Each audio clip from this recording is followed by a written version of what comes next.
Any African who does not understand what David Hundeyin said, or who is still ambivalent about how China and Russia helped Africans during our times of greatest need, that African is still asleep. I have heard some Africans referred to Putin as a dictator who invaded Ukraine.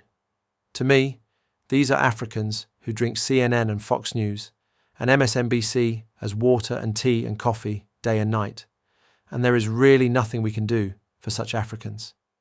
David Hundeyin is correct in all his statements against the US. Further, think of all the terrorist groups inside Africa, around the world. Think of all the puppets parading themselves as leaders and presidents in all Africa countries. These were selected, created, funded, and imposed on African countries to serve a purpose.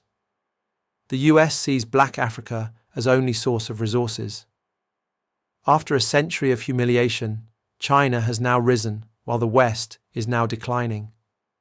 China and Russia are today the hope of humanity. In terms of politics and elections in Africa and in other parts of the world, here is what Berletic said.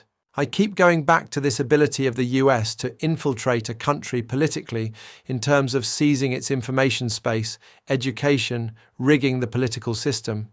If it is a nation that has a Western-style democracy, this is a system the US and the British imposed on many of these countries outside of the West, specifically because it allows them to come in, interfere in that system, and create the results each and every single time an election takes place.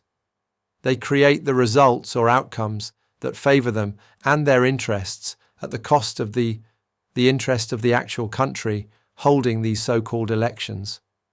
And the United States still has tremendous power over many nations that have been outright politically captured.